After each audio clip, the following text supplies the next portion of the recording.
Ladies and gentlemen, boys and girls, children of all ages, welcome to Sox on Tap.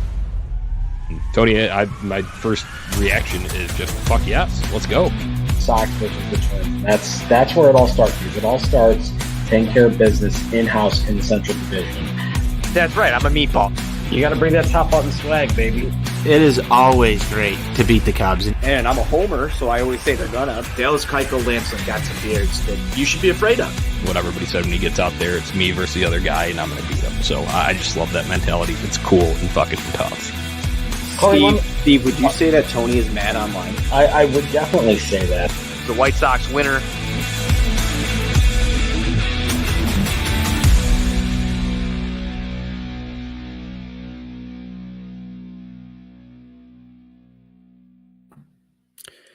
Hey, yo, White Sox fans. NWI Steve here. Welcome to Sox on Tap postgame show edition, breaking down a White Sox 4-1 loss to the Los Angeles Angels of Anaheim of Orange County of California of the Pacific time zone.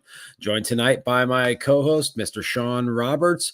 Before we get going here, breaking down whatever the hell this thing was, be sure you're going to ontapsportsnet.com for all your Chicago sports literature and podcasting needs, as our buddy Buzz would like to say. Sean, another day. White Sox went out there, got our hopes up yesterday, and I tweeted this out earlier on this afternoon.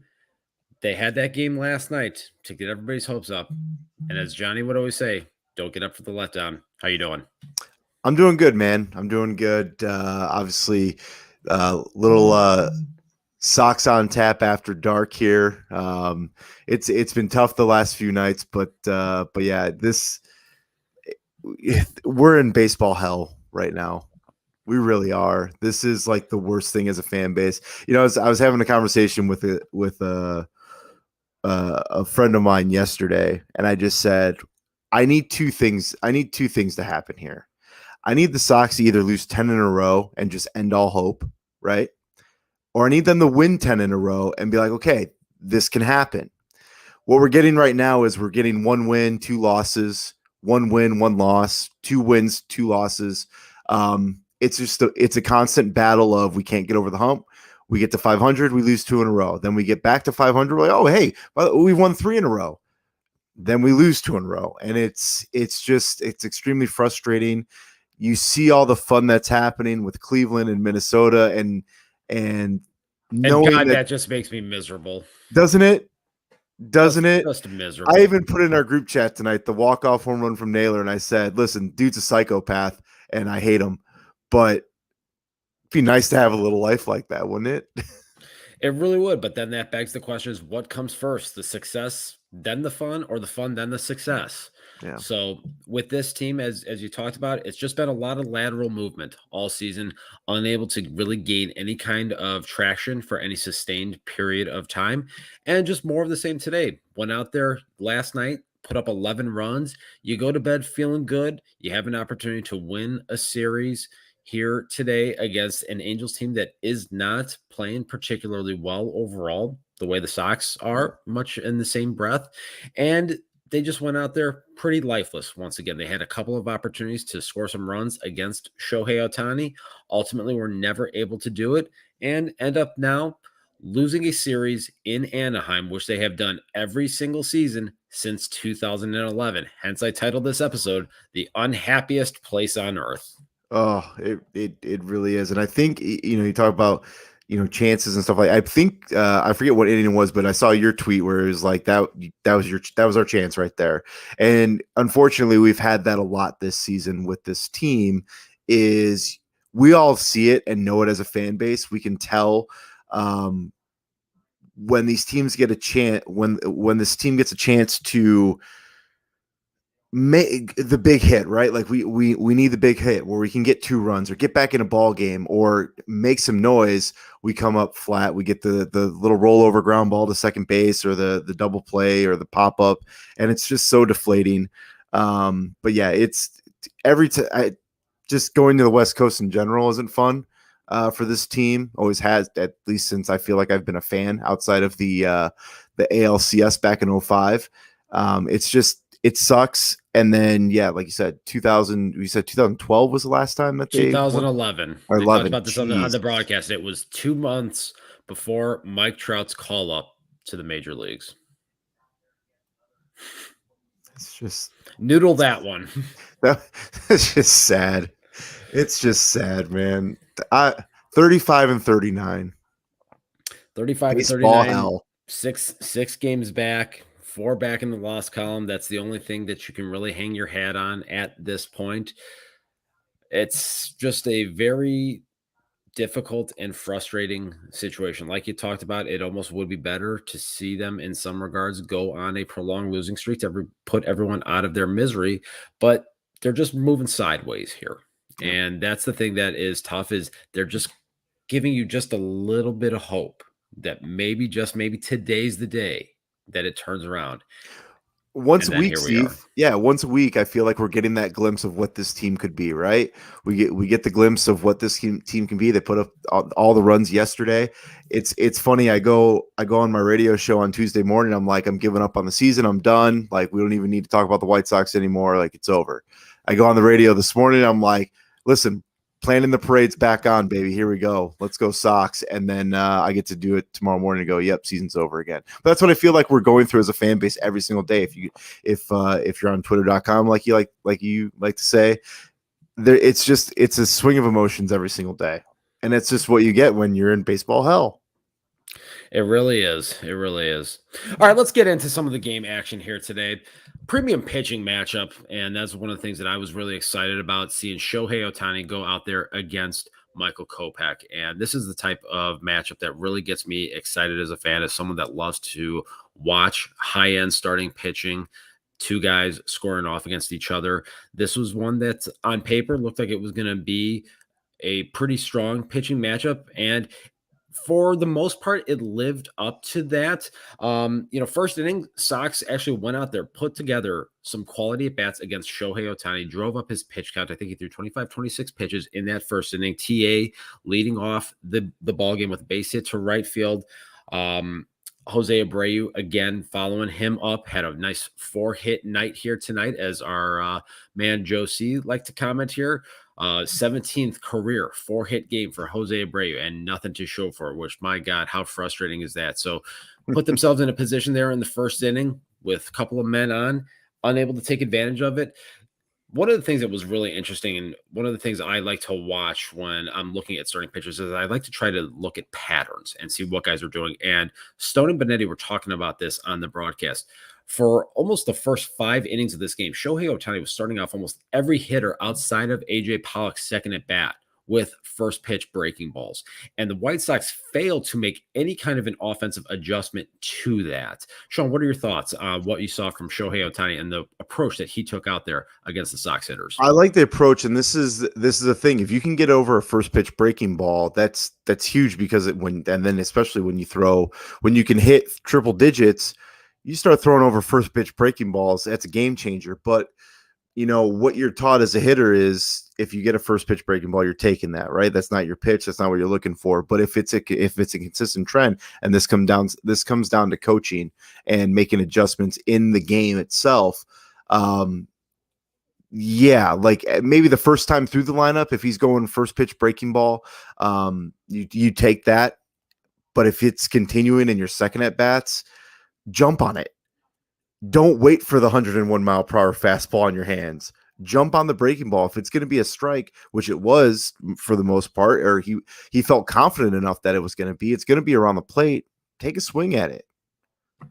And that was one thing we did not see from the Sox lineup here tonight, is they were unwilling to make that adjustment consistently. And like you said, Shohei Ohtani was regularly getting ahead in counts with, for lack of a better term, get me over breaking balls. Yeah. And this team wasn't showing any kind of a willingness to go up there in attack mode to put themselves in position to get more guys on base. So after squandering that opportunity in the top of the first, the Angels go out there, top part of their order. Taylor Ward leads off with a base hit, and then Mike Trout does what he does, ropes an RBI double into the left center field gap right there to score Ward. Angels are on the board quickly, 1-0. And, right now you're thinking, okay, well, top part of this Angels lineup, first four guys, we all know are very dangerous, and we knew that was going to be the main focal point for Michael Kopech here tonight, and got off to a very rocky start there. Followed that off with a walk to Shohei Ohtani, and then was able to get Walsh to hit into what could have been a 3-6-1 inning ending double play. However, was not able to execute and turn that double play as the throw was able to get away from Michael Kopech, allowing a second run to score there. Sean, what were your thoughts? What did you see there? Just standard White Sox baseball in 2022, right? Like you get the ground ball, help yourself and get out of an inning possibly, and of course the Sox squander it and a run ends up scoring, which ended up ultimately being the game-winning run with that second run there in the first. But I like the way, and then we can dive in a little bit more, but obviously that's a rough first inning there for Michael. But what I liked from him was that bounce back. I think he got, what was it, the home run or the base hit or double down the right field line. But before that, he was shutting the Angels down after that inning, and that's what you like to see from the starting pitching. And it was going to be a battle. Like, that's what you get, right? Like, and Benetti and Stone and Hawk always used to say, you got to jump on these pitchers early, right? Angels were able to jump on Kopech early. They got to him early because then he settled in. And the Sox had that chance with Shohei there in the top of the first, and unfortunately they weren't able to capitalize. Then Shohei got in a rhythm. Kopech got in a rhythm as well, but the unfortunate thing for the White Sox was he had already given up 2 runs at that point. So. And that's a great point that you make there, Sean. And I think Kopech really did do a nice job of bouncing back after that tough first inning there, getting himself into a groove on a night where he really didn't have his best stuff overall. If you look at it, fastball velocity was down a little bit tonight, looking at about 93, 94, and didn't really have a sharp, tight breaking ball to complement that tonight. He did have the 6 strikeouts over 5 1/3 innings, but it wasn't that sharp, crisp stuff that we have seen for a majority of the season. It almost looks as though he might be going through a little bit of a dead arm period right now. And that is something almost to be expected given the lack of innings that he has thrown throughout the course of his major league career, last year being primarily a relief pitcher, making a couple of spot starts in there. So we knew there was going to be a little bit of a ramp up period here. And it looks like right now we might be getting close to one of those dead arm periods here from Michael Kopech, but he went out there and he was able to battle. And I think that's an important sign for him in his development. Steve Stone talks about this all the time, that as a starting pitcher, a lot of times you're going to go out there in a 10 start stretch. You're going to have your best stuff, maybe 2 or 3 times. You're going to have 2 or 3 times where you have absolutely nothing. And then that remainder, which really is kind of what we saw from Michael Kopech tonight, you're just going to have to battle and you're going to have to grind and you're going to have to find a way to get some outs. So to your point right there, he did do, I think, a pretty solid job of keeping this team in the game, finding a groove in the middle innings here, and ultimately giving this team an opportunity to come back, which they were unable to do. Yeah, and here's the thing too, Steve, and this has been kind of a story for White Sox pitching in general, is whenever they give up runs early, whether it's 1 or 2 runs in those first couple innings, it's magnified because of the inconsistency with the offense, right? Like, we know as a fan base that this team struggles to score runs. Yeah, maybe once a week they'll go, hey, well, all of a sudden there's an 8 spot or an 11 spot, and then you get 1 the next day. But everything's magnified when you're not hitting the ball or you're not scoring runs. Giving up 1 or 2 runs, you leave no room for error. So that puts a lot of pressure on the pitching staff to where you give up 2 runs in the first inning against Shohei Ohtani, and we're all going, well, ball game, it's over. Right? Because we know we're not scoring runs, and sure enough, look what happens. So all that stuff gets magnified. You put pressure on yourself. So any other season, if the Sox are scoring runs, giving up, he ended up giving what, 4 was it 3 earned, I think. Yeah. That's a good start. I'll take that start any day of the week. Problem is when your team's not scoring, it looks worse than it actually really is. You're absolutely right. Sox did have another opportunity in the top of the 4th to chip away at Shohei Ohtani. Luis Robert leads off with a base hit. Jose Abreu, another base hit to right field there, his 2nd of 4 on the evening. So you have your first 2 runners on to start the inning here with nobody out. Gavin Sheets then comes up and hits an absolute piss rod right at Mike Trout. And this has just kind of been a microcosm of the season. This team has an opportunity, and unfortunately, you do see them hit balls hard in certain situations, and then the ball will either just die or be right at somebody. They followed that up. Then AJ Pollock strikes out. He's really been in a funk here of late. Shohei Ohtani was really utilizing that splitter to put guys away when he was getting ahead of in counts. Pitch, 0-2, 1-2 pitch looked damn good. Yeah, I mean, look, the fact of the matter is, I don't care who you are up there, whether you're a struggling White Sox offense or, we saw him do this against the Yankees earlier in the season. If he is getting ahead of guys consistently 0-1, 0-2, and then being able to utilize that pitch to wipe people out, you've got no chance. And we Grab saw some that bench here tonight.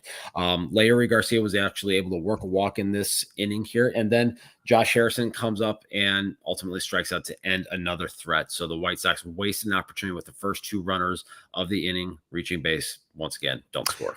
Yeah, and I understand Josh Harrison's been playing some decent baseball over the last week or so, hitting the ball. But why is it, Steve, whenever the Sox do have a chance at making some noise, right? Like they got a chance to score some runs. Why is it Larry Garcia's at the dish? We'll get to that later. Why is it that Josh Harrison's at why can't we have a Jose Abreu at bat? Luis Robert at bat, Andrew Vaughn at bat, Tim Anderson at bat? You know what I mean? Like, why is it always those guys? Too many opportunities for just bad at bats. And obviously, yes, we can get into this. Yeah, and that's going to lead us to we know why. Yeah, that's going to lead us to the next and final scoring opportunity that the Sox would have in the top half of the sixth inning. Jose Abreu, another base hit. AJ Pollock then would get a base hit after Shohei Ohtani was lifted after 5 2/3 innings. So Sox are in a position where they've got two runners on base. Wild pitch then happens, and you've got Larry Garcia up at the plate, runners on second and third, 2 out. You've got an opportunity here, a 2-0 game, a base hit puts you right back in this thing. Larry Garcia, as he so often does, is unable to come through. I don't want to hear about the home run in game 3. He's got a sub 500 OPS on the season. Like you said, Sean, it's always Larry in these spots. It is, and it's so like as soon as you know a spot's coming up, you see the rally kind of happening, right? And you're getting all excited, and you go, Leary's coming up. And every once in a while, he surprises us with a little bloop over, the shortstop or a little line drive, but those happen very often or very few times. And I had this conversation. We've all had this conversation with White Sox fans. Leary's great on your roster, right? He's great being in 26 man. He's great if he plays once a week or he fills in here and there.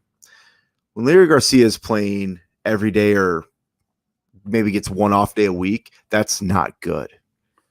And it's just it's really hurting this team really badly in a lot of situations.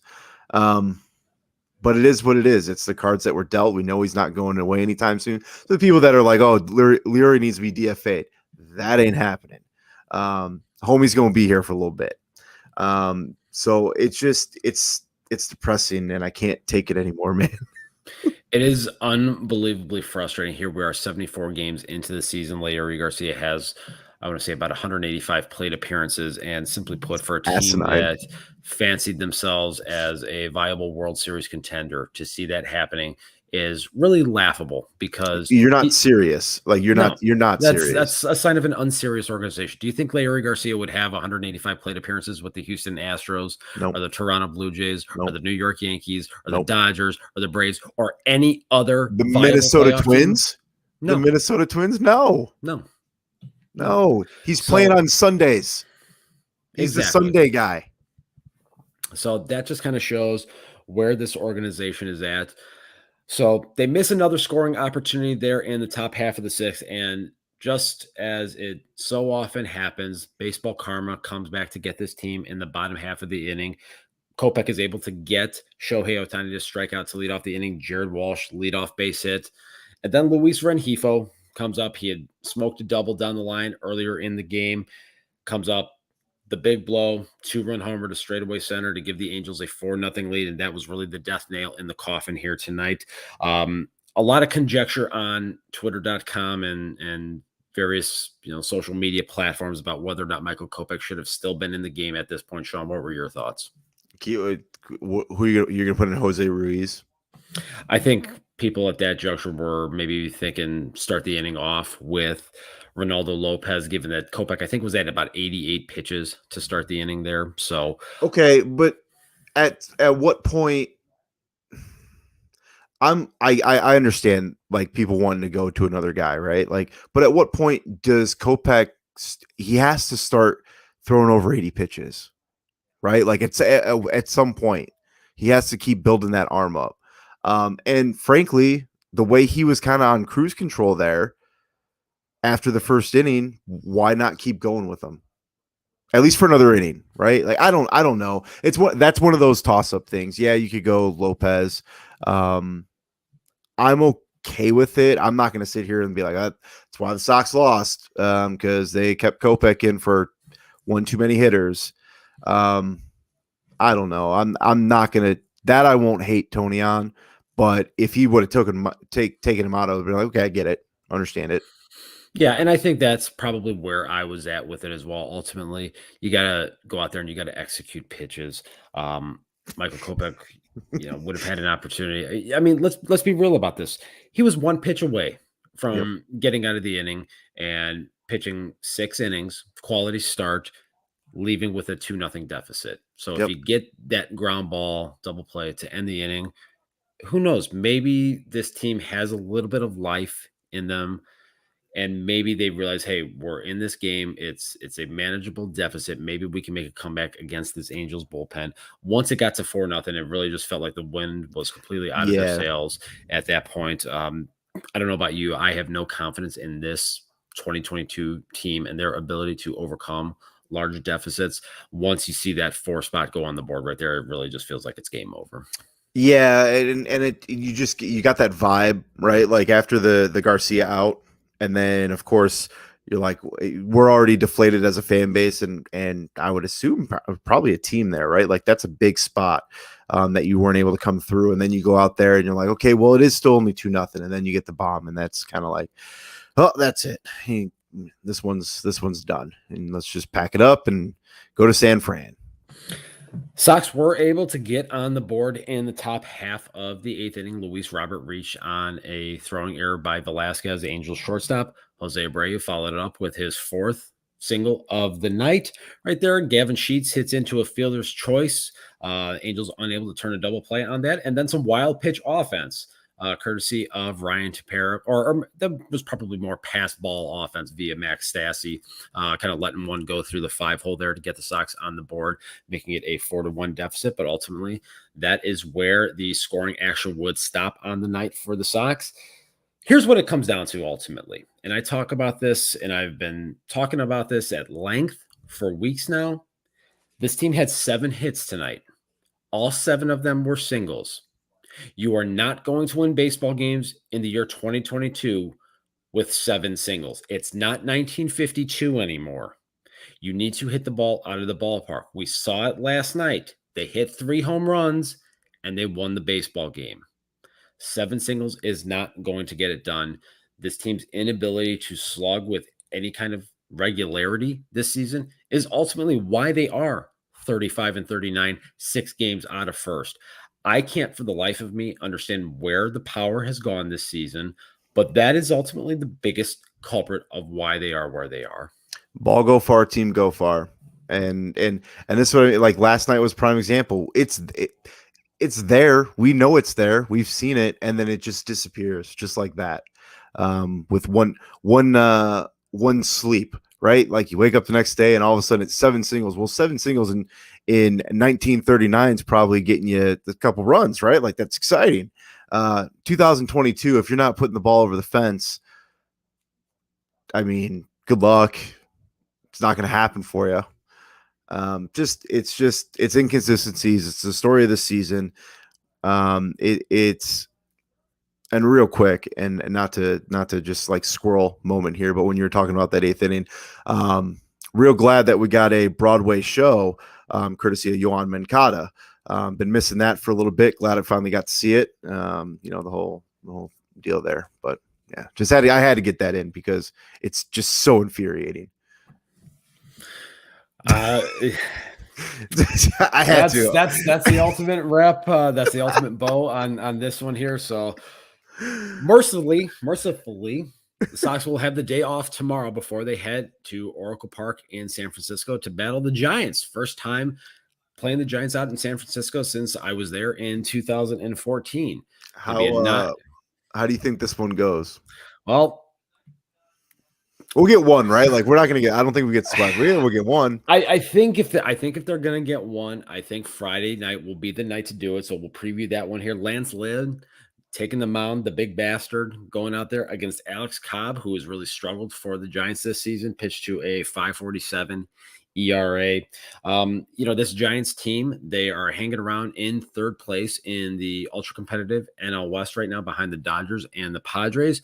This is a good, solid, fundamental baseball team, a team that won 107 games a year ago. They have regressed significantly, I would say, to this point here in the 2022 season, but this is still a good baseball team, a good, fundamentally sound team, and one that is ultimately a playoff caliber squad. So the Sox are going to have to go out there, play clean, crisp baseball, which we know has been a struggle for them throughout the course of the season. What are you expecting to see from Lance Lynn Friday night? I want to see Lance go 6 strong. I need emotion, right? Like, and we're not going to not get that with a Lance Lynn start. I need emotion. I need someone screaming or yelling. Yeah, and the good thing with Lance Lynn is you get that every 5 days. You know what you're going to get out of Lance, right? You're probably going to get 6 innings. It's going to keep you in a ball game. It's going to keep you within reach or with a lead. And that's what's great about having him is he's kind of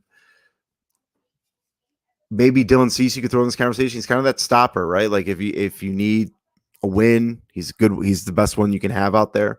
But yeah, I'm expecting Lance go 6, maybe 7.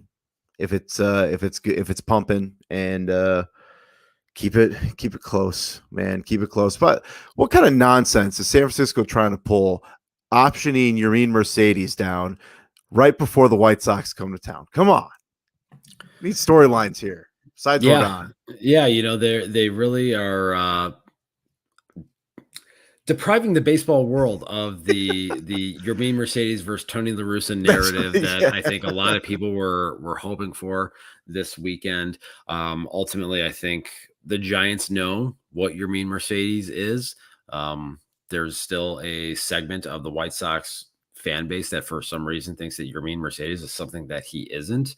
But the Giants are actually a smart organization, unlike our Chicago White Sox. So they realize that he's just a fill-in guy every once in a while. And, now he found himself back in AAA Sacramento, I think it is for the Giants there. So we're not going to get to see him this weekend here, unfortunately, or fortunately, however you want to look at it. So heading into the game on Friday against Alex Cobb, Sean, who are you thinking on pick to click? Oh God, and I would like to say Andrew Vaughn, but I've seen Tony La Russa was like he's going to have 2 days off, so I don't know if that's 2 games or whatever because everyone's on leg control. So I'll go with TA because I'm pretty positive that I know I went with TA tonight, but I'm pretty positive he'll be in the lineup. So I'll go with TA again. You stole my thunder there. So knowing the dimensions there at Oracle Park, there's some big gaps in there. And I'm hoping maybe, just maybe, that AJ Pollock, being a guy that has spent a lot of time in the NL West throughout the course of his career with the Arizona Diamondbacks and the Los Angeles Dodgers, maybe, just maybe, he can poke one into that right center field gap to hit himself a triple. So I'm going to go ahead and take AJ Pollock to hopefully get back on track and hopefully help this team get back in the win column. Really want to go out there, see the big bastard attack the strike zone early and often against the San Francisco Giants and hopefully get this series off to a good start because this team is going to need it right now. They need to find some way to start stacking some victories here, and Friday night is the night to go ahead and get that party started. How many games is Gavin Sheets playing in right field this series? That is a terrifying, terrifying notion. I'm going 2 out of 3. Man, I think there's a good chance we probably see Adam Hazley out there in right I field hope. to I start hope. the series there. But yeah, that is just a terrifying notion. The idea of seeing either Andrew Vaughn or Gavin Sheets out there in that spacious outfield there at Oracle Park near the Bay in San Francisco. Ugh, nightmare fuel. It really, really is. Well, that's going to do it here for us tonight at Sox on Tap. Be sure you're going to ontapsportsnet.com for all your Chicago sports literature and podcasting needs. Follow my guy, Sean, at Sean23Roberts on, I think it's twitter.com. I believe that's the website right there. Yep. Follow me at NWI_Steve. Follow at Sox on Tap and at OnTap Sportsnet. Sean, pleasure doing this one with you. It's a late night for both of us here. We got through it. We got through it, baby. Hopefully Friday, get this thing back on track here. White Sox for life. Right. Forever.